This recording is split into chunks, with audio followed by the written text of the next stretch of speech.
Greetings, everybody. Glad to have you with me here again at the Digital Cathedral on this Sunday morning.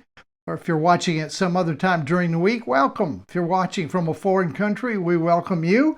And if this is your first time at the Digital Cathedral, a special big thank you for trying us today, seeing what the Digital Cathedral is all about. Hope you make this a regular stop Sunday morning or whatever time you happen to be watching the teaching. I want to jump right into things this morning and take another step in the direction that we have been moving over the last several weeks, which is exploring this dimension of grace marrying power. I think it's time that the sons of God begin to move in the direction of a manifestation of the power of God. We've got some good foundation. Grace has laid great foundation down with the fatherhood of God, inclusion, unconditional love, mercy that endures forever. And I sense that the Father's taking us to the next place, which is beginning to demonstrate the power that God has in store for sons. So let me read a little bit from Romans chapter 8, verses 19 to 21. I'll probably refer to this scripture several times this morning, as it communicates really well what I would like to say. Verse 19, reading strictly out of the Passion Translation today. Verse 19, Romans chapter 8 says this: The entire universe is standing on tiptoe, yearning to see the unveiling of God's glorious sons and daughters. For against its will, the universe itself has had to endure the empty futility resulting from the consequences of man's sin. But now, with eager expectation, all creation longs for freedom from its slavery to decay and to experience with us the wonderful freedom coming to God's children. Man, there's a ton in those three verses. Basically, what we see is a problem. All creation has been pulled into the mess that mankind was pulled in at the fall. Now, as we get into this morning, you're going to see that objectively it has been delivered. Objectively, we have been delivered, but subjectively, we're just coming into that place where we are able to experience it subjectively.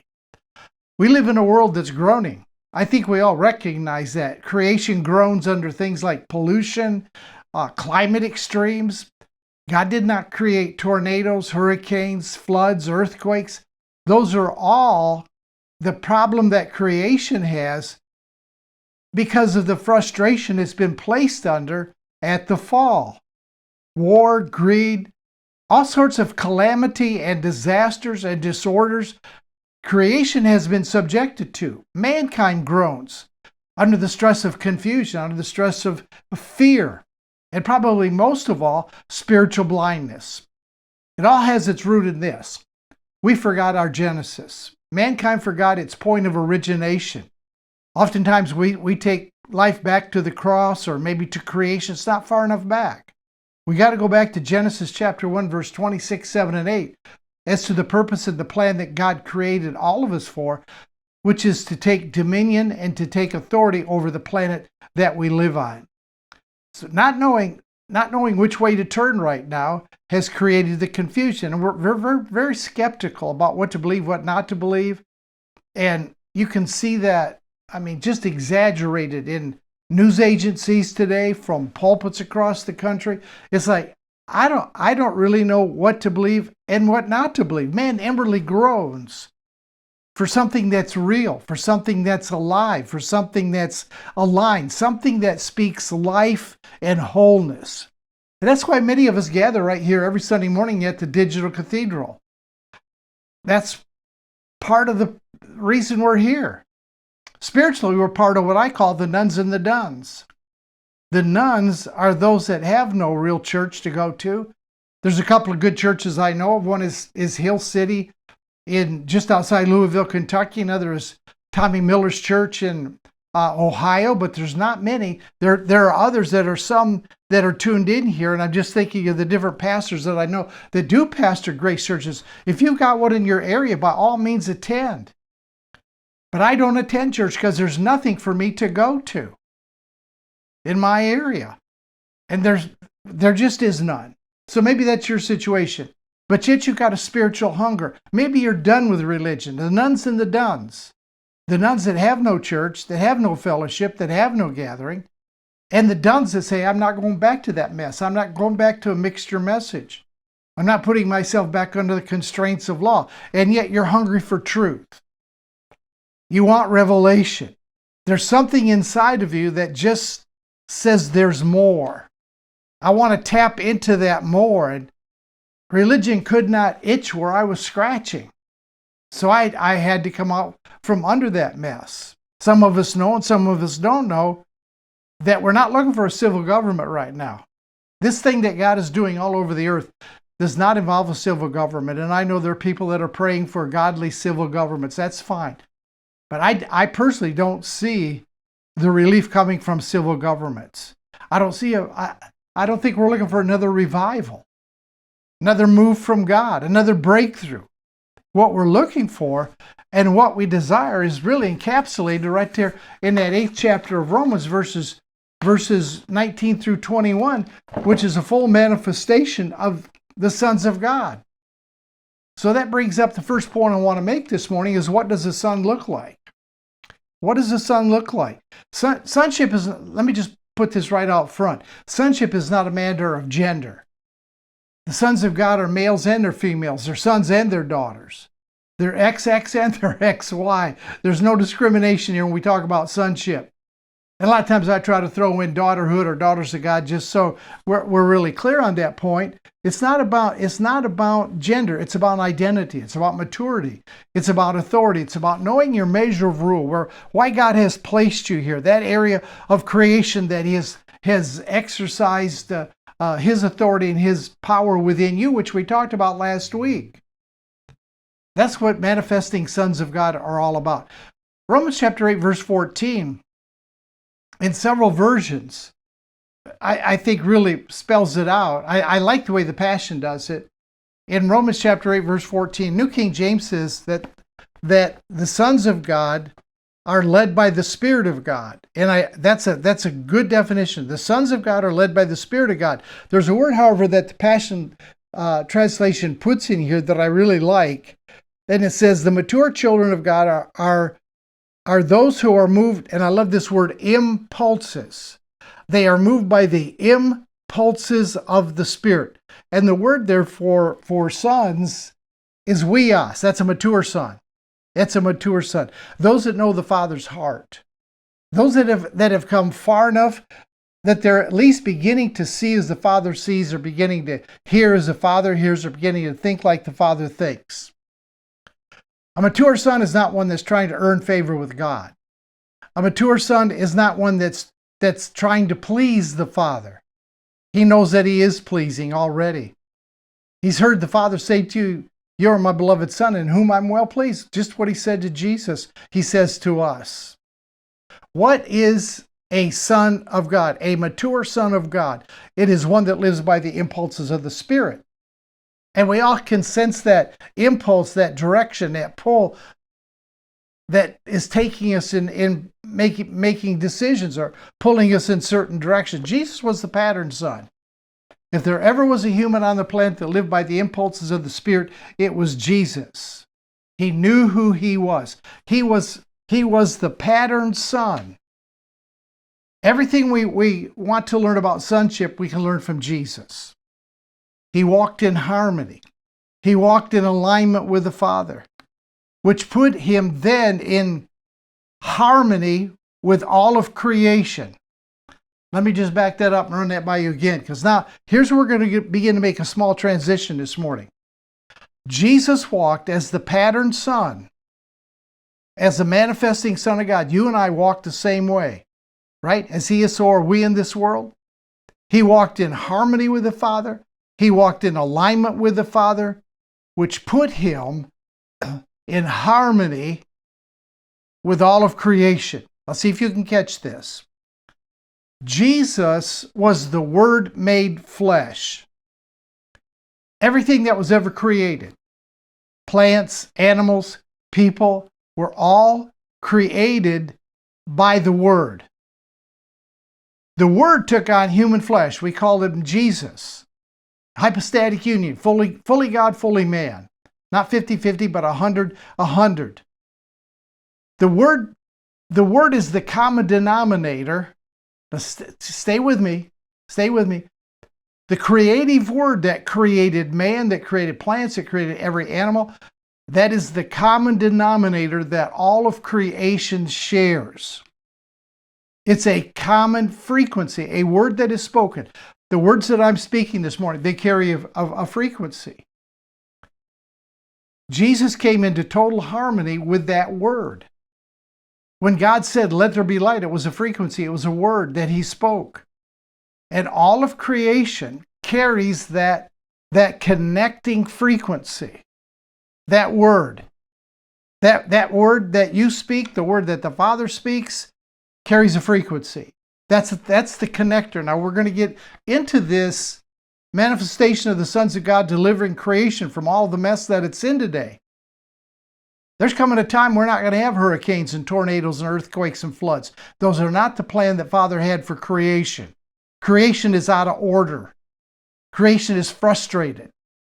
And it said in this passage we read in Romans chapter 8, verse 19 through 21, it's the result of mankind coming under disorder that created creation to be under disorder. So now, as we move into this thing of grace-bearing power, it's going to be about bringing the cosmos back into the order that God originally designed it to be in. As the Word, Jesus was the Word. As the Word, he walked in perfect frequency with everything that was created by the Word. As the Word, he walked in perfect frequency with everything that was created by the Word. Now, you and I, this is where you and I come in. We're working our way through mindsets, through old religious deceptions, through identity issues that have polluted our outlook, that have distorted and hindered our frequency with the world that we are assigned to take dominion over. The reason we're not seeing what Jesus saw is because we have not zoned in on that frequency yet. That harmony that Jesus carried when he walked on the earth put him in perfect resonance with all of creation. That pure creative frequency is within us. Every one of us carry that creative frequency that the Father had when he created all of creation originally. See, do you remember how man was created? God said, he planted within us a divine frequency, a harmony that connected with all of creation. All of creation was done. Then man was created on the sixth day. And the word that God used to create man was exactly the same word that he used for all of creation. So that word is a common denominator. It's a common platform that we have with all of creation. If we're going to live out Romans chapter 8, verses 19, 20, 21, and bring all of creation, the entire universe, the cosmos, out of disorder back into order, including all of humanity, then you and I, as manifesting sons and daughters of God, have got to get back on that frequency. We got to get rid of the mindsets, the religious deceptions, the identity issues, thinking we're not good enough, thinking that the Father looked at Jesus entirely different than he looked at us as a son. No. He loves us with the same love. He sent us the same way that he sent Jesus. He assigned us in the very beginning, in Genesis chapter 1, verse 26, 7, and 8, to have dominion, take authority over the earth and everything that is on the earth. It's our job. So it's dawning on us. And this is why I think grace is coming into a marriage with power. It's going to be by grace. It's not going to be by effort, not going to be striving. None of that, just as the fatherhood of God was revealed or inclusion, all the rest of it has all come by grace. It's not of yourselves, it's a gift of God. And this power and authority that you and I have, this frequency that we carry, We're coming out of the fog. It's starting to clear up. We're starting to look at humanity. I'm starting to see other people talk about this. I'm seeing books that have come out that are along this same line. We're seeing that has been given to us the authority and the power to see creation released from its bondage and its frustration. I love this. I love this. Jesus said, and Jesus really told us, he said, look, the pattern that I carry, the frequency that I carry, he said, that has enabled me to take dominion over creation, to work the miracles, to calm the storms, to do the things that I've done. It's the same pattern that I'm giving to you. He declared with his own creative word. He spoke a creative word to us and said it would be with us as it was with him. John chapter 14. John chapter 14, verses 12, 13, and 14. Here's where Jesus laid it out. And this was, guys, this was 2,000 years ago. If he was speaking it to them, it should be even more true of us today. But religion has taken that void that was left, that should have been filled with the power and authority of God. But religion and all of the junk, all the doctrines, all the things that we have, I don't like the word deconstructed, but all the words that we have set off of ourselves, all the doctrines, has hindered us from tapping into that harmony, that frequency with all of creation. Here's what Jesus said. He said, I tell you this timeless truth. John chapter 14, verse 12. The person who follows me in faith, believing in me, will do the same mighty miracles that I do. Now, we've read that for years. We've read that for years, and we had no clue how to do this. Now, I'm taking one step this morning. Next Sunday morning, I want to talk to you about hosting God's presence. Hosting God's presence is the next step next week, but I want to nail what I'm after today, because some of you are going to really catch this. It's going to resonate with you, and you're going to say, I see that. I was created with the same frequency everything in creation was created. When God spoke, that word carried a frequency to it, and that frequency is the common denominator in all of creation. What I need to do is get rid of those things that are muffling my connecting with creation to bring it back into order. They're looking for it. Creation, Paul said in Romans chapter 8, standing on tiptoe expectation. They're on the edge of their seats. They can see that it's here, that it's now. Waiting for the manifestation, the glorious unveiling, the Passion says, of the sons and the daughters of God. I tell you, timeless truth, a timeless truth. It means it's as good today as it was then. The person who follows me in faith, which is a complete trust in him, believing in me, which is believing is really just a response to revelation, right? It's an effortless response to revelation. Revelation is flowing like crazy today. We'll do the same mighty miracles that I do, even greater miracles than these, because I go to be with my Father. For I will do whatever you ask me to do when you ask in my name. Right? When you ask in that frequency, when you've aligned yourself in harmony with what Jesus is, and it begins to sink deep within you that he walked the planet as the manifested Word of God. And you're walking the planet as a brother and sister of Him that was created by the same Word that He walked in. That pure, creative frequency is within you, and we're learning how to tune in.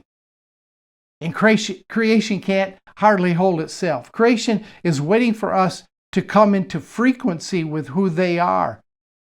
Their frequency's fine. Our misfrequency, our jacked up frequency has caused them problems, caused the entire universe. All of creation is looking for us to calm storms, stop tornadoes and hurricanes, speaking to them in harmony with them so that They can be released from the disasters that they have come into play because of the mess they're in because of us. It's dawning on us. The fog is beginning to clear. Jesus said, the works that I do, will you do also? And then he takes it even further, and it's really mind-blowing. He says, the works that I do, will you do? And not only those, but greater works than these. And he said, if you ask anything in my name. Now listen, the name of Jesus is not a magic wand. There is something about that name. If you notice that, I think we used to sing a little chorus or something about that name. There is something about that name. It carries a certain frequency. And it's in harmony with what's inside of you. So that when you say the name of Jesus, it's like, man, this is something special. It's within you. It's that tuning fork of Jesus is now matched to the tuning fork that is within you, and what he is now vibrating within you. You hit a note on a tuning fork, and there's another fork over here, and that tuning fork that has not been touched will start to vibrate with the same frequency as the original tuning fork, even though nothing has been said. It's a frequency that is picked up, and we're picking up on the frequency of Jesus.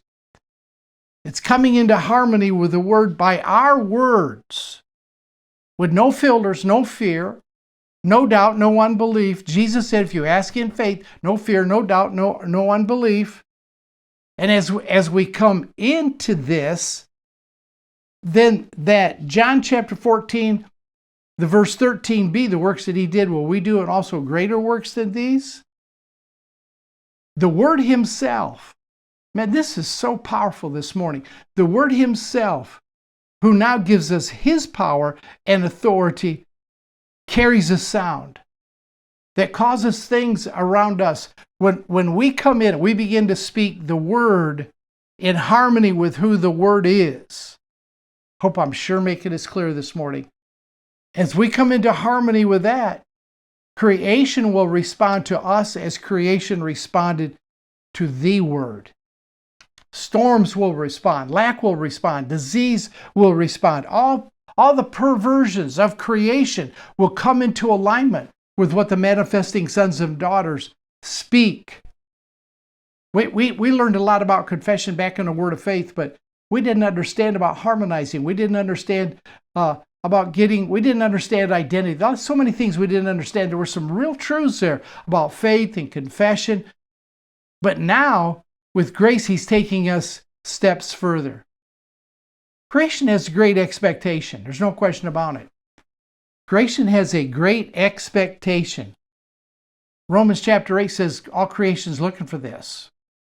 All creation is excited about this. They're on tiptoe expectation. They're looking for us to manifest. They're looking for us to understand how we come into harmonizing with them by the same frequency of the word that created creation and created us. The carriers of the word have the same sound which all creation has. All creation will be released as the sons of God make their grandiose entrance. And this isn't something you just wake up one day and it happens. We're going to begin to see this little by little by little. And the first time that I began to notice it, and it really began to intrigue me, was back, and you've heard my testimony, and I put it all into being a co-creator with God. It's on Amazon. I can't remember the title. If you look over Co-Creating with God, just get my books. So when I first began to recognize that there's something going on in the planet right now, and it began to dawn on me that when I brought myself into an alignment, that's all I knew. I didn't understand too much about frequency, and I still don't. I'm not an expert. But I do know this. There is something that is being unveiled to the sons of God today that is going to empower us and going to give us the ability to walk in what we already possess, which is the authority and the power that Jesus gave us. We haven't understood how to do it. It has not rung a bell. We've known a little bit about releasing words and the power that words have to change circumstances, but it hasn't been nearly as effective. It's been hit and miss. Pray for healing. Most people don't manifest the healing. It should not be that way. We should be the manifested sons of God should be batting 99 out of 100 on this healing thing. Should be batting 99 out of 100 when a hurricane comes into the Gulf that is just dispelled. Matter of fact, the hurricane should never form. God didn't create hurricanes. He didn't create destruction. This is what creation is looking to be delivered from. Creation recognizes our mandate. Creation understands that the ball is in mankind's court, not their court. Creation understands that we have a measure of rule, that we have been given something that the rest of creation has not been given. And that is the power and the authority to restore and to reconcile. We're in charge. We're in charge. The Father has given us that mandate. You can't, now see, here's the root. We can never release creation until we understand we're released. Are you released this morning? Are you walking in a sense of release that you maybe never experienced before? Are you beginning to sense that, you know what?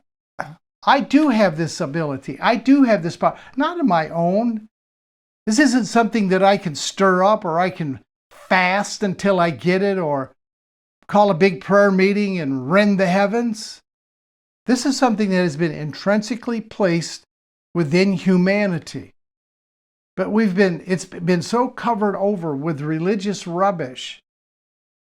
There's been a void there. And rather than man tapping back into what the Father intended, we filled that void with religion. We filled that void with doctrines. We filled that void with us and them, thinking that we were on the right track and nobody else was. The time of the manifestation is now. It's not coming. It's not coming. It's now. It's now. The blinders are being pulled back. The veil is being lifted. We're seeing like we've never seen before. We're hearing like we've never heard before. You're understanding that you are not placed on this planet just to make a U-turn and return to heaven. That's the craziest thing I've ever heard when you think about it. That God created us, set us on the earth, hoping that we would pray the magic prayer, that we would accept Jesus as our personal Savior, so that we can make a U-turn and go back to heaven and spend eternity.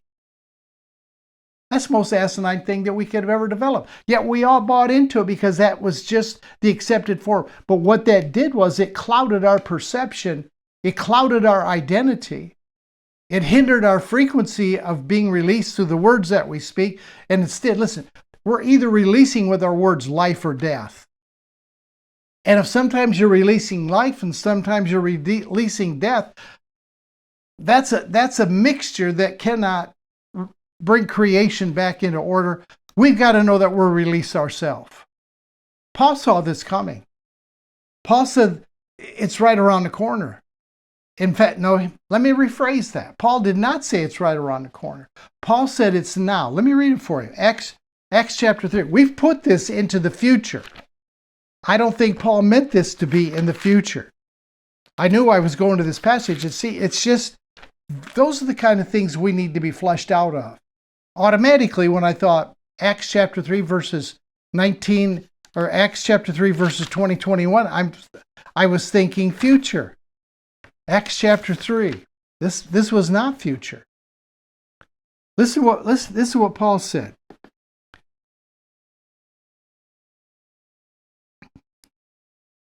He says in verse 20, "And he will send Jesus the Messiah, the chosen one for you.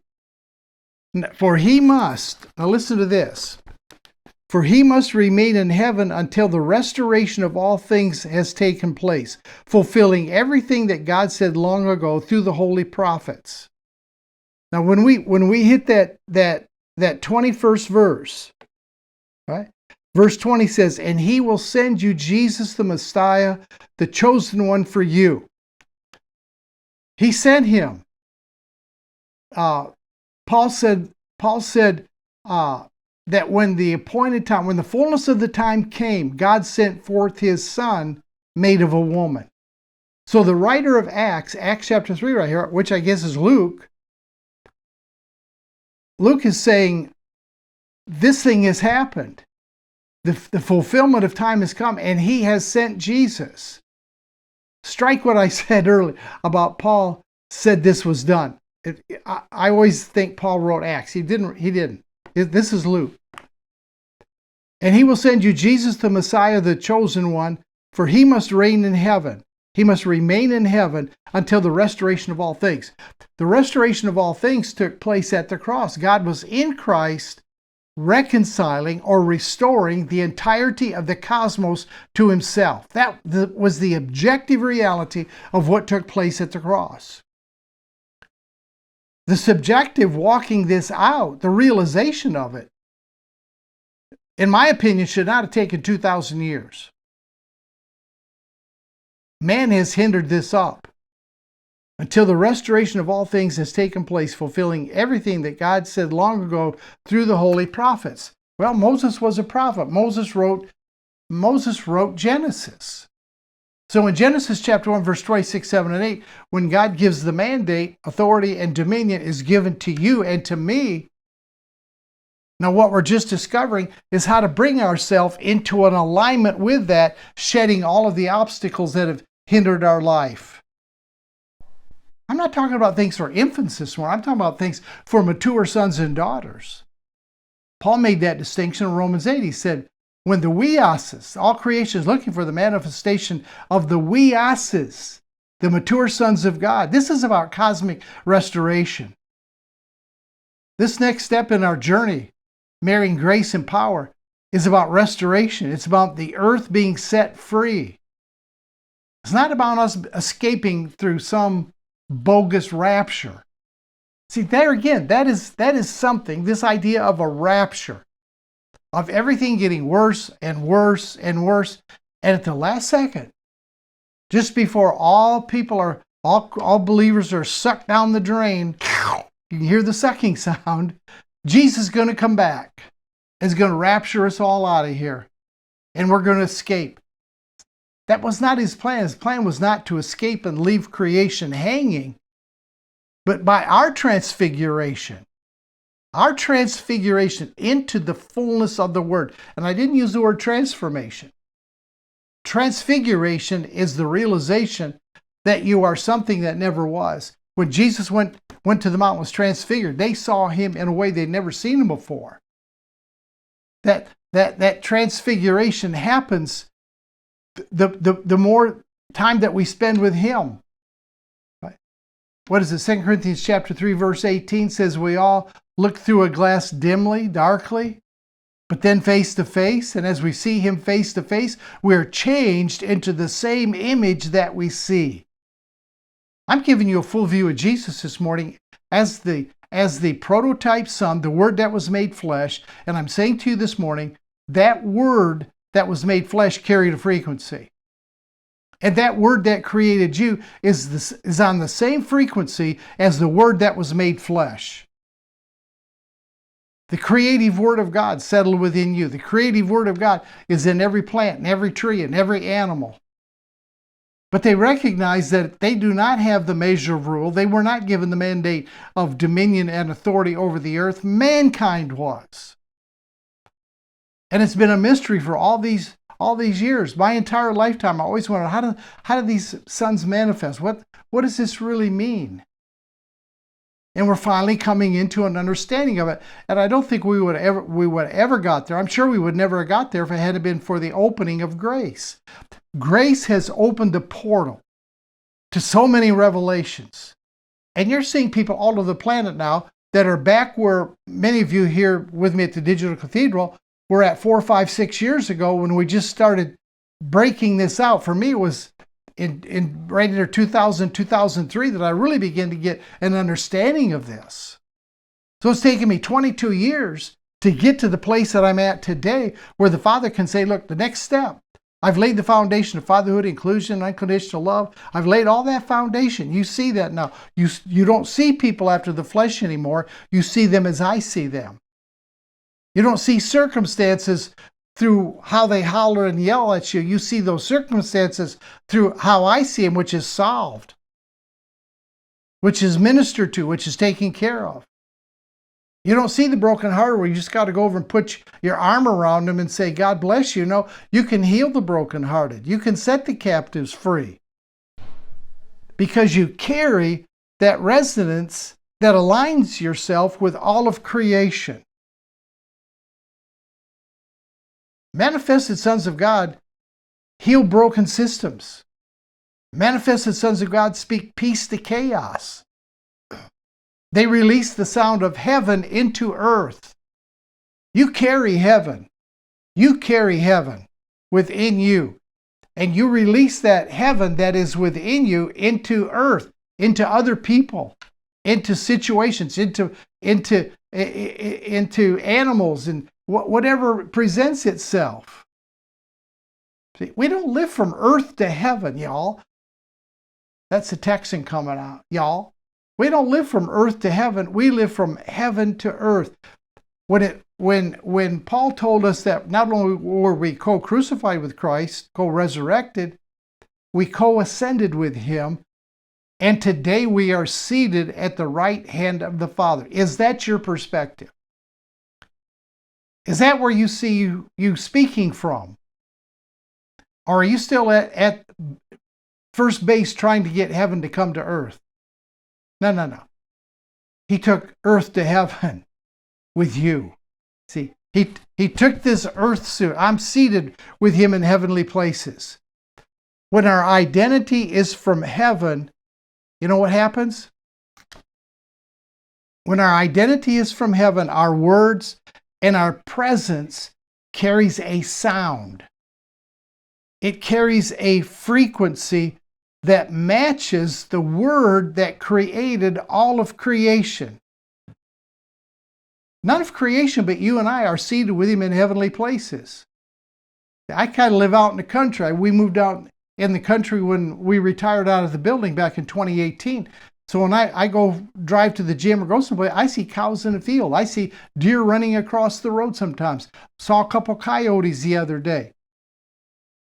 They don't carry that frequency that I carry to bring restoration. What they carry is a frequency that I can match. All creation recognizes what we carry. All creation recognizes the mandate that we have. They don't have that mandate. No matter how hard a coyote tries, he's not going to bring restoration. See?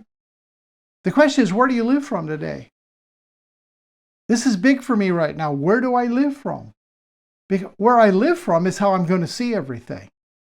It's not training my flesh to try to see as the Father sees other people.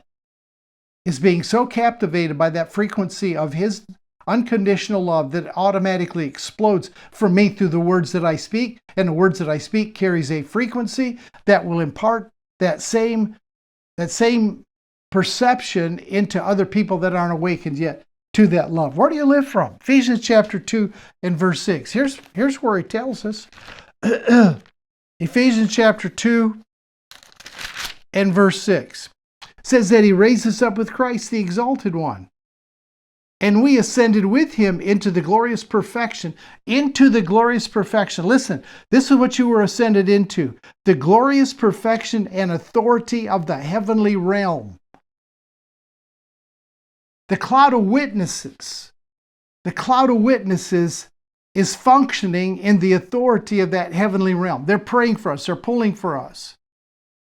They're wanting us to get the blinders removed from our eyes. They're wanting for us to begin to see with clarity where we actually are seated. Now, let this settle in. We ascended with him into the glorious perfection and authority of the heavenly realm. You live and speak and move from the authority of the heavenly realm. For we are now co-seated as one with Christ. We live and speak from that position. That's how we see it. All right. Back to Romans chapter 8, verse 14. New King James. As many as are led by the Spirit of God, that spirit is a frequency. As many as are led by the Spirit of God, they are the sons of God. The Passion Translation says, as many as are moved by the impulses of the Spirit, they are the sons of God. Now let me give you the Keathley translation. Here's the Keathley translation of Romans chapter 8, verse 14. Mature sons walk in the frequency of sonship. Mature sons walk in the frequency of sonship. Impulses of the Spirit. Dr. Simmons really started picking up on this. An impulse carries a frequency. This isn't about striving. This is not about trying harder. It's not about trying to do more. It's not about trying to clean your life up so you're good enough. Mature sons, I said at the beginning of the teaching, mature sons are not trying to please the Father. They know they already are pleasing to Him. Mature sons are not trying to rack up brownie points where God smiles and says, I guess I can trust them with some stuff. Mature sons are coming under the realization of who they've always been, didn't know it, realization of what they possess, always possessed it, didn't understand it, didn't realize it. You do not see the pattern son Jesus striving. You do not see the pattern son Jesus pushing into the things of God. How many times have you heard that? He walked as the Word that was made flesh. We have got to begin to walk as the Word that has been made flesh. That Word that created all things carries a sound. It carries a harmony with creation. It carries a frequency that we want to align to the frequency of the Word that created us. And it's expressed through the words that we speak. It was originally released through the words that God spoke. And when God spoke and created us, He put that within us so that as we speak, as He speaks, we release what He released. I think it's Psalm 115, verse 16 says that the heavens belong to God, but the earth He's given to the sons of man. We have the responsibility.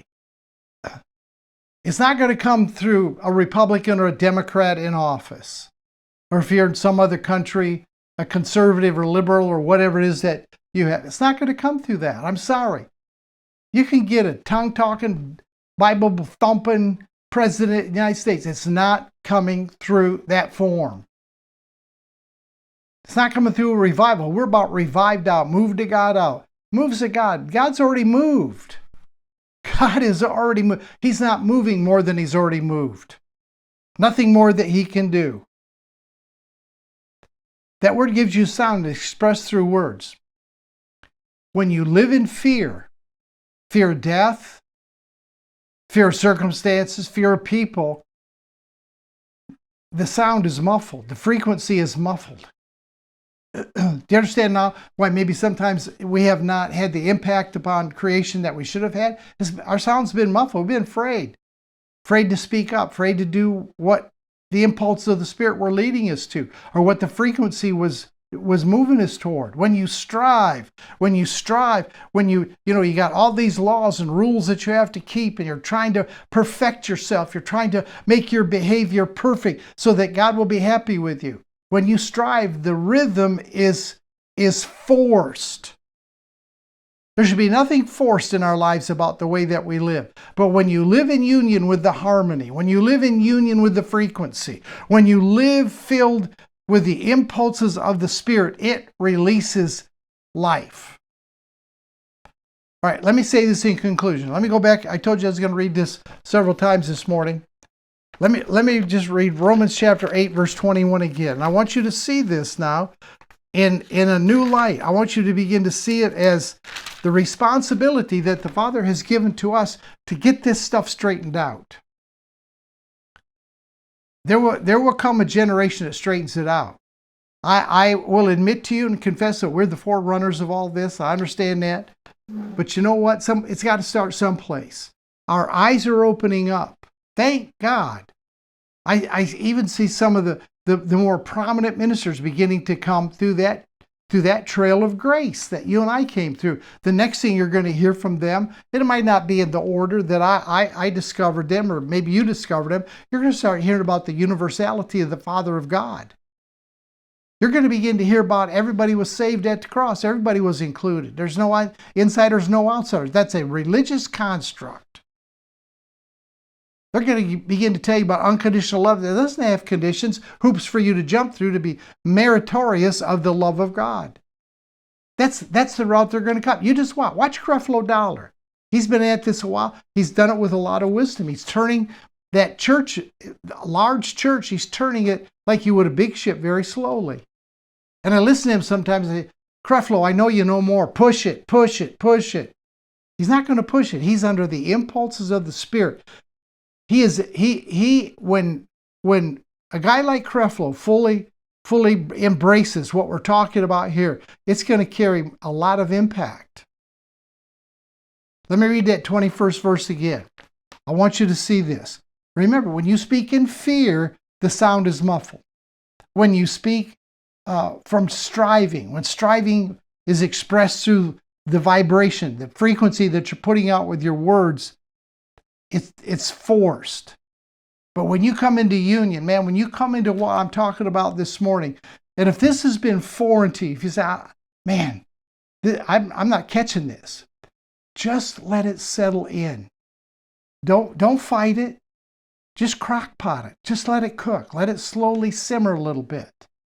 I want you to see this morning, verse 21. All creation longs for freedom from its slavery to decay and to experience with us.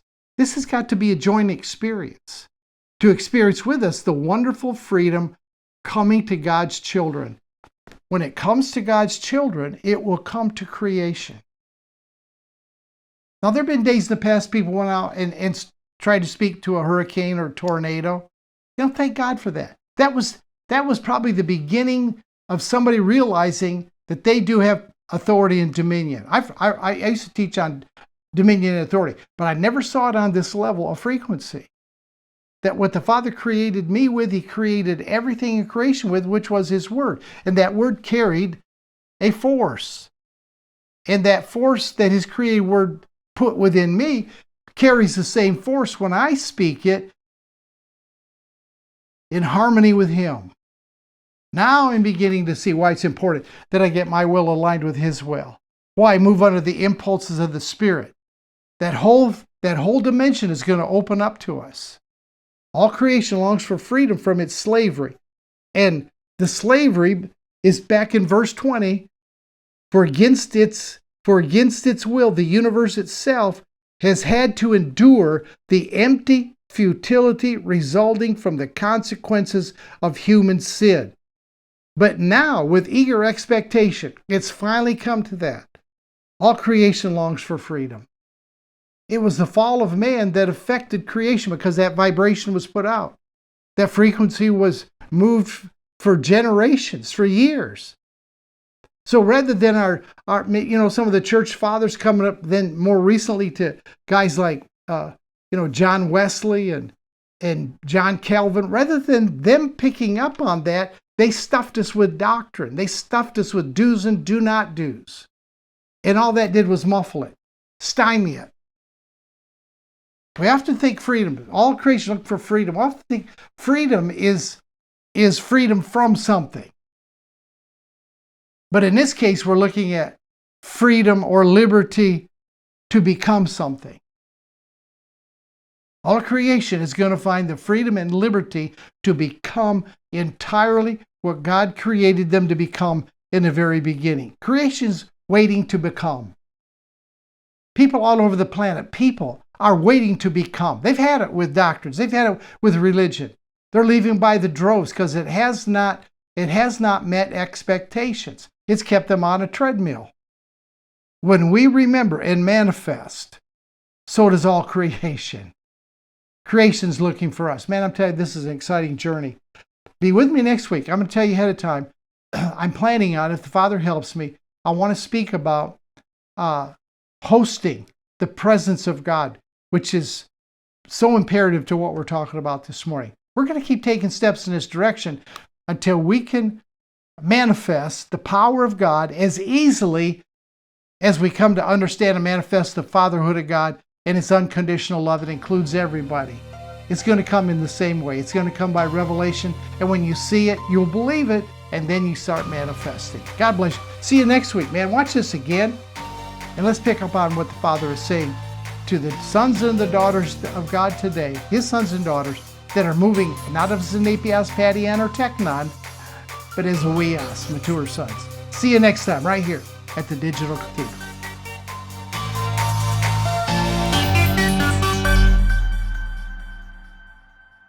Thank you for watching. If today's message has touched your heart, remember to click subscribe below to support our work. Also, visit donkeathley.com for books and donations. Link in the description below. And know that every donation is vital and keeps this life-giving message going week after week. May the grace of God uplift you and fill your life with hope. God bless, and we look forward to seeing you in our next message.